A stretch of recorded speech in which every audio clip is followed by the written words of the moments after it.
सभी दोस्तों को मेरा नमस्कार। मैं अंकित उग्रेती आपका स्वागत करता हूं एग्जाम वे पे। तो जैसा आपको पता है कि हमारा मौर्य प्रशासन चल रहा है और मौर्य प्रशासन में हम लोग अभी चंद्रगुप्त मौर्य के बारे में पढ़ चुके हैं। अब हम उनके जो बाद के राजा हैं उनके बारे में पढ़ेंगे। तो आपको जैसा पता ही है कि मौर्य प्रशासन में दूसरे जो राजा थे जिनका नाम हमको देखने को मिलता है वो कौन थे? बिंदुसार। कौन थे? बिंदुसार। और इनका जो शासन आता है वो 298 से 273 बीसी के बीच आता है। ये आपको पता है चंद्रगुप्त मौर्य के पुत्र थे। अब इनको बहुत ज़्यादा कुछ नामों से जाना जाता है, जैसे कि इनको बोला जाता है अमित्रघात। क्या बोला जाता है? अमित्रघात। मतलब शत्रु विनाशक। मतलब क्या? शत्रु विनाशक। वायु पुराण में इनको बोला गया है भद्रसार। क्या बोला गया है? भद्रसार। वहीं जैन धर्म में इनको बोला गया है सिंहसेन। क्या बोला गया है? सिंहसेन। और एक बौद्ध विद्वान हुआ करते थे तारानाथ, इन्होंने कहा है 16 राज्यों का विजेता।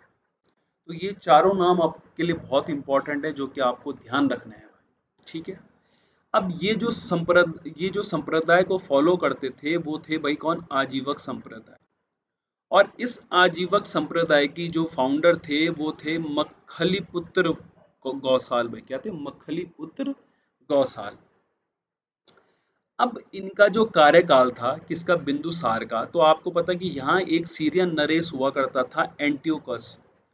उन्होंने अपना एक राजदूत डायमेकस को भेजा और बिंदुसार ने उसको कहा कि मेरे लिए तुम वहां से मदिरा, अंजीर और दार्शनिक भेजना। भाई कहाँ से? सीरिया से।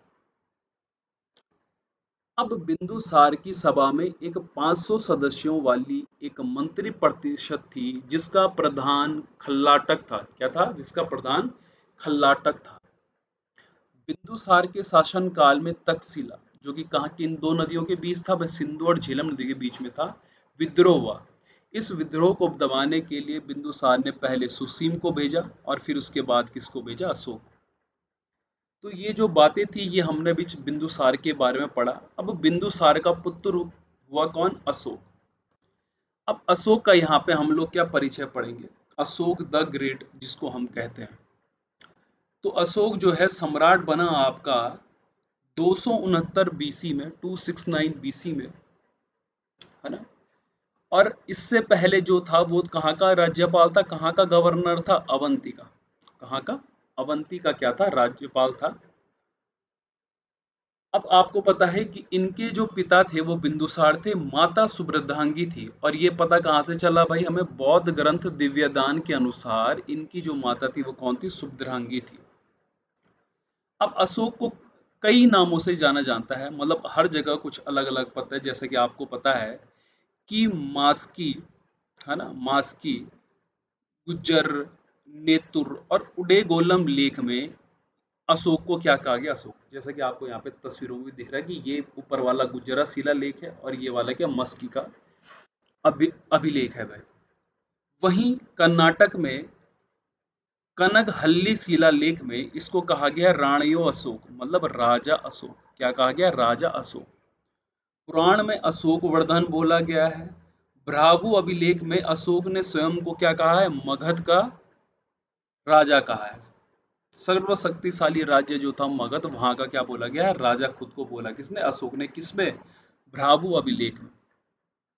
1873 में जेम्स प्रिंस द्वारा ब्राह्मी लिपि का अभिलेख, उसमें क्या कहा गया भाई? देवनाम प्रियदर्शी। क्या कहा गया? देवनाम प्रियदर्शी।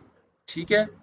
अच्छा, जूनागढ़ अभिलेख में कहा गया है अशोक मौर्य। क्या कहा गया आपका? अशोक मौर्य। अब प्लिनी का कथन है कि मिस्र का राजा फिलाडेल्फस ने पाटलिपुत्र में डियानिसियस नाम का एक राजदूत भेजा। तो मिस्र का राजा था भाई, राजा फिलाडेल्फस, है ना, जिसको कि टॉलमी द्वितीय भी बोला जाता था। उसने पाटलिपुत्र में अपना एक राजदूत भेजा इसके अशोक के कार्यकाल में, जिसका नाम था डियानिसियस। और आपको पता है ऐसी सीरियन राजा ने भी भेजा भाई। अब देखिए अशोक के धार्मिक जीवन के बारे में अगर आप पढ़ेंगे तो सर्वप्रथम जो इनका धर्म था वो था ब्राह्मण धर्म। क्या था? ब्राह्मण धर्म। राज तरंगणी के अनुसार क्या था भाई? शैव धर्म। और बौद्ध साहित्य और अहोरा लेख में कहते हैं कि निर्घोध नाम के एक संत हुआ करते थे, उनका उपदेश सुनकर इन्होंने क्या करा, बौद्ध धर्म। अब बौद्ध धर्म अपनाने के बाद में इन्होंने जो बौद्ध धर्म की दीक्षा ली वो उपगुप्त नामक एक बौद्ध भिक्षु से ली। जब धर्म अपना लिया इन्होंने, हाँ, इसके निर्घोध नाम के एक संत के उपदेश सुन के, क्योंकि ये सर्वप्रथम के ब्राह्मण धर्म से आए जो कि महावंश में ये बता गया है, उसके बाद शैव धर्म, फिर निर्घोध नाम के संत का इन्होंने क्या करा, प्रवचन सुन के, उपदेश सुन के बौद्ध धर्म का स्वीकारा, और स्वीकारने के बाद में जो दीक्षा ली वो किससे ली भाई, बौद्ध भिक्षु उपगुप्त से। अब बौद्ध तीर्थों की यात्रा देखो कैसे कहाँ कहाँ इन्होंने करी।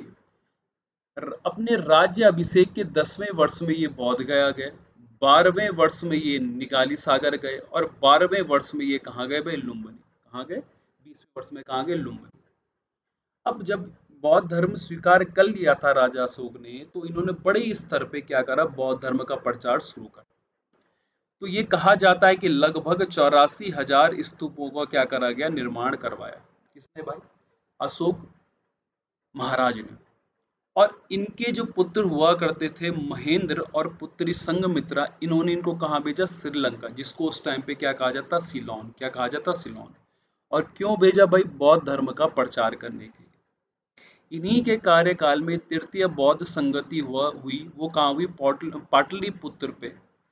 और जो अध्यक्ष थे उसके वो कौन थे, मोगलीपुत्र तिस थे भाई। क्या थे, मोगलीपुत्र तिस थे। अब अगर मैं कहूं कि अशोक को जो सबसे ज्यादा जाना जाता है, एक तो उनके धम्म के लिए जाना जाता है जो कि अभी आप आगे पढ़ोगे, और एक उनके कलिंग जो वार था उसके लिए जाना जाता है। तो ये युद्ध 261 बीसी में हुआ, है ना। इसका जो हमें पता चलता है वो अशोक के 13वें शिलालेख में मिलता है। और कलिंग जो पड़ता है वर्तमान उड़ीसा में पड़ता है, और इसकी राजधानी जो थी वो क्या थी, वह तोसली थी। क्या थी, तोसली। अब जब ये युद्ध हुआ तो उसका जो पहले घोष था वो क्या था, भेरी घोष। भेरी घोष से उन्होंने क्या चेंज कर दिया, अपना धर्म घोष, है ना। एक धर्म की राह पर चले गए, उन्होंने कहा कि अहिंसा नहीं होनी चाहिए। उनका हृदय जो है परिवर्तन हो गया जब उन्होंने इतना कत्लेआम देखा, किसमें, कलिंग वार में। अब देखिए जब कलिंग वार खत्म हो गया और मौर्य शासन लगभग 137 साल चला, तो उसके बाद अंतिम राजा हुआ कौन, बृहदत्त। कौन हुआ, बृहदत्त, जिसको कि उनके सेनापति पुष्यमित्र शुंग ने 185 ईसा पूर्व में हत्या कर दी। और यहीं से मगध में क्या हो गया, शुंग वंश का प्रारंभ हुआ। यहीं से क्या हुआ, शुंग वंश का प्रारंभ हुआ। अब इसके रीजन क्या थे, मौर्यों का प्रशासन क्या था, है ना, धम्म में क्या क्या लिखा गया है, ये सब अभी हम आगे के जो हमारे सेशन आएंगे वहां पढ़ेंगे। आज का जो ये लास्ट सेशन का पॉइंट है वो है कि आखिर मौर्य समाज का पतन क्यों हुआ। मौर्य समाज का पतन ये कहते हैं कि अशोक का, जब अशोक ने भाई धम्म की नीति अपना ली थी, धर्मवेश कर लिया था, हिंसा छोड़ दी थी, तो उसके बाद में एक भी ऐसा राजा नहीं आया जो कि उनके बराबर का ताकतवर, महान और एक ताकतवर सोच रखने वाला शासक हो। तो अयोग्य अधिकारी आए भाई। अत्यधिक केंद्रीकृत शासन, मतलब क्या था कि इतना बड़ा मगध फैला हुआ है और सिर्फ शासन कहाँ था भाई, केंद्र केंद्र में देखने को मिलता है। क्योंकि किसने कहा है, रोमिला थापड़ जो हमारे इतिहासकार है उन्होंने बताया। ब्राह्मणों की प्रतिक्रिया, मतलब ब्राह्मणों के प्रति उनका रवैया अच्छा नहीं था, जिस कारण कि आपने देखा कि बृहदत्त को जो है पुष्यमित्र शुंग ने हत्या कर दी। करों की अधिकता और आर्थिक समस्याएं भाई, और कर बहुत ज्यादा टैक्स भी था और आर्थिक समस्याएं भी थी। अब एक बात बताओ, अगर 84,000 बौद्ध स्तूप बनाएगा कोई भी राजा, तो कितनी आर्थिक उसमें पूंजी लगी होगी, आप खुद समझ सकते हैं। तो आर्थिक समस्या बनना भी था भाई, क्योंकि उन्होंने उसमें आपके अभिलेखों में, है ना, जितने भी धम थे उनमें 84,000 स्तूपों में जितना पैसा था वो खर्च कर दिया, और ऊपर से टैक्स भी। तो इन्हीं वजह से जो है कहीं ना कहीं मौर्य साम्राज्य का क्या हुआ, पतन हुआ। अब जब मौर्य समाज का पतन हो रहा था तो वो दो टुकड़ों में टूट गया, एक पश्चिमी और दूसरा पूर्वी। तो पश्चिमी वाला हिस्सा मिला कुणाल को, और पूर्वी वाला किसको मिला भाई, दशरथ। तो ये कुछ पॉइंट थे जो कि मौर्य समाज से रिलेटेड थे। ये आप लोगों को अभी हम अशोक के बारे में भी और पढ़ेंगे कि किस तरह से प्रशासन था। चैप्टर कंप्लीट होने के बाद में आप लोगों को हम एमसीक्यू भी करवाएंगे। उम्मीद करता हूँ कि आपको ये सेशन पसंद आया होगा। आज के लिए इतना ही। इसकी जो पीडीएफ है वो आप लोगों को टेलीग्राम ग्रुप में मिल जाएगी, जिसका लिंक मैं नीचे डिस्क्रिप्शन बॉक्स में डाल दूंगा। तो आज के लिए इतना ही। धन्यवाद।